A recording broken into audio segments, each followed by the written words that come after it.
నమస్తే. ముందుగా అందరికీ ఉగాది శుభాకాంక్షలు. ఈ సంవత్సరం అంతా మనందరము ఆరోగ్యంగా సంతోషంగా ఉండాలని కోరుకుంటూ శ్రీ పరాభవనామ సంవత్సరంలో ద్వాదశ రాశుల వారందరికీ ఏ విధంగా ఉంటుంది, ఎటువంటి జాగ్రత్తలు తీసుకోవాలనేది తెలుసుకుందాము. తెలియజేయడానికి మనతో ఉన్నారు ప్రముఖ ఆధ్యాత్మికవేత్త, జ్యోతిష్య మరియు వాస్తు పండితులు బ్రహ్మశ్రీ డాక్టర్ గుండెపూడి శివసుధీర్ శర్మ గురువు గారు ఉన్నారు. మాట్లాడదాం. నమస్కారం గురువు గారు. శ్రీమాత్రే నమః. శ్రీ గురుభ్యో నమః. మీకు ఉగాది శుభాకాంక్షలు. మీకు మరియు మన విన్భక్తి వీక్షకులందరికీ శ్రీ పరాభవనామ సంవత్సర తెలుగు నూతన సంవత్సరాది శుభాకాంక్షలు తెలియజేసుకుంటూ ఈ శ్రీ పరాభవనామ సంవత్సరం అందరికీ సకలైశ్వర్య ప్రాప్తి, సకల కార్య సిద్ధి, పరమేశ్వర అనుగ్రహ ప్రాప్తి కలుగజేయాలని ఆ మహాబలేశ్వరుని పరిపూర్ణంగా మనస్ఫూర్తిగా కోరుకుంటూ శ్రీమాత్రే నమః. శ్రీ గురుభ్యో నమః. గురుగారు, శ్రీ పరాభవనామ సంవత్సరంలో ధనస్సు రాశి వారందరికీ ఏ విధంగా ఉండిపోతుంది, ఎటువంటి పరిహారాలు చేసుకోవాలి? ధనుస్సు రాశి వారందరికీ కూడా శ్రీ పరాభవనామ సంవత్సరం ఎంతో ఉన్నత శిఖరాలు అందుకోవాలని, అఖండ లక్ష్మీ అనుగ్రహం కలగాలని, అష్టైశ్వర్య ప్రాప్తి కలగాలని ఆ పరమేశ్వరుని మనస్ఫూర్తిగా కోరుకుంటూ ధనుస్సు రాశి వారికి ఆదాయం 14, ఖర్చు 11, రాజ్యపూజ్యం 5, అవమానం 6.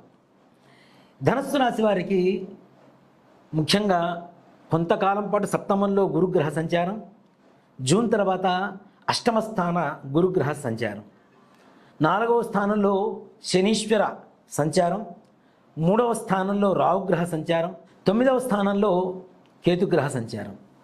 ఈ గ్రహస్థితిని పరిశీలించిన మీదట ధనుస్సు రాశి వారికి జూన్ నెల వరకు కూడా చాలా విశేషమైనటువంటి యోగ కాలంగా చెప్పుకోవచ్చు.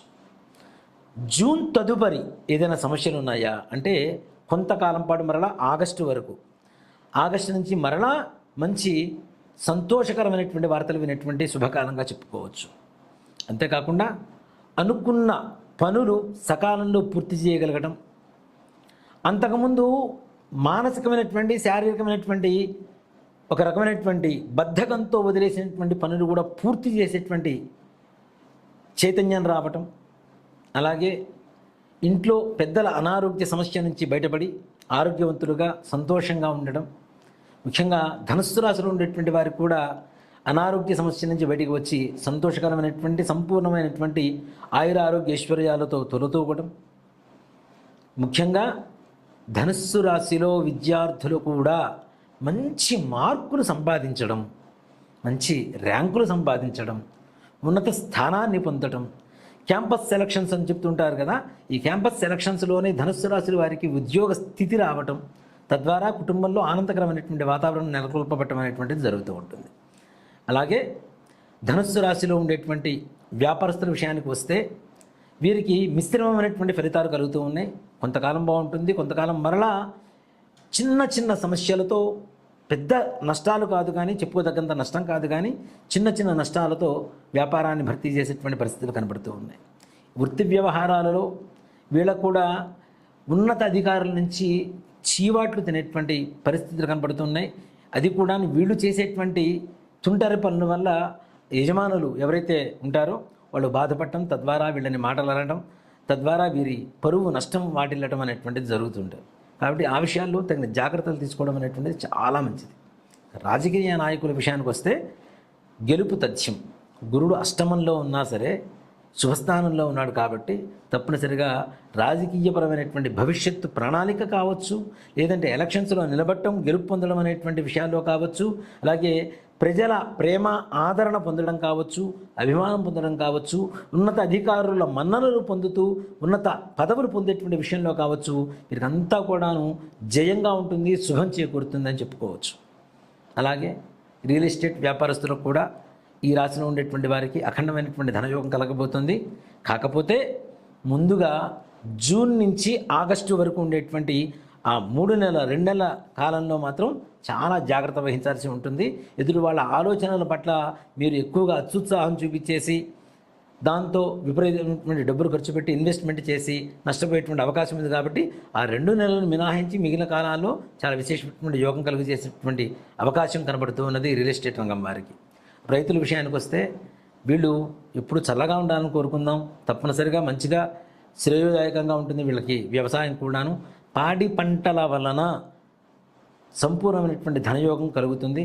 వీళ్ళు రెండవ పంటలో వచ్చేటువంటి దిగుబడితో ఏదైనటువంటి ముందుగా ఉండేటువంటి నష్టాలు ఏవైతే ఉంటాయో భర్తీ చేసుకుంటారు, చక్కగా ఆనందదాయకంగా ఉంటారు. అలాగే ధనుస్సు రాశిలో ఉండేటువంటి విదేశీ ప్రయాణం చేయాలని అనుకున్నటువంటి విద్యార్థులకి చాలా శుభయోగంగా శుభకాలంగా చెప్పుకోవచ్చు. అనుకున్న వెంటనే వీసాలు మీకు జారీ అవ్వటం, తద్వారా విదేశాలకు వెళ్ళటం, అక్కడ కూడా ప్రశాంతమైనటువంటి వాతావరణం ఉండటం. విదేశాల్లో ఉండేటువంటి ఉద్యోగస్తులకు కూడాను సకాలంలో కొంచెం ఇబ్బందులు కలుగుతున్నా ఆ చివరికి వచ్చేసరికి మంచి శుభవార్తమైనటువంటి పరిస్థితి. అంటే విత్ టెన్షన్ ఏదైనా సరే మానసికమైనటువంటి ఒత్తిడితో చివరికి వచ్చేసరికి ఆనందం కలుగు చేసేటువంటి శుభవార్తలు వినేటువంటి పరిస్థితి ఉంటుంది. వితౌట్ టెన్షన్ ఏ పనులు అయ్యేటువంటి ఇది లేదు విదేశంలో ఉండేటువంటి వ్యక్తులకి.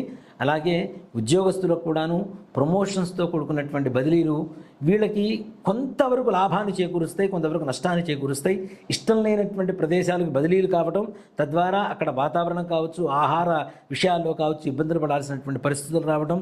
నిజంగా భార్యాభర్తలు ఒకే చోట ఉద్యోగం చేస్తున్నారు, భర్తకో భార్యకో వేరే చోటుకి బదిలీలు కావటం, తద్వారా వీళ్ళిద్దరి మధ్యలో దూరం పెరగడం, ఇట్లాంటివి కూడా జరిగేటువంటి అవకాశాలు ఉన్నాయి. కాబట్టి ఏదేమైనా మానసికంగా దగ్గరగా ఉంటూ ఇద్దరు కూడా సుఖ సంతోషాలతో ఉండాలని చెప్పి కోరుకుందాం. ఈ ధనుస్సు రాశిలో ఉండేటువంటి వారికి ఉన్న సమస్యలు తొలగిపోయి ఇంకా సుఖ సంతోషాలతో కూడుకున్నటువంటి జీవితం గడపాలి అనుకునేటువంటి వారు మంగళవారం అమ్మవారి దేవాలయానికి వెళ్ళండి. అలాగే ఒక 27 కానీ 54 కానీ 108 కానీ నిమ్మకాయలతో మాల గుచ్చి అమ్మవారికి సమర్పించి అమ్మవారి కుంకుమార్చన చేయించి కనీసం నెలలో ఒక్కసారైనా సరే, ఒక్క మంగళవారం రోజైనా సరే అర్చన చేయించి ఆ కుంకుమ తీసుకొచ్చి రోజు తిలకంగా ధారణ చేసుకోండి. మీకు ఉండేటువంటి అన్ని కష్టాలు కూడా తొలగిపోయి సకలేశ్వర్య ప్రాప్తి కలుగుతుంది. పరమేశ్వర అనుగ్రహ ప్రాప్తిరస్తు. శ్రీమాత్రే నమః. శ్రీ గురుభ్యో నమః. చాలా వివరంగా చెప్పారు గురుగారు. శ్రీమాత్రే నమః. శ్రీ గురుభ్యో నమః.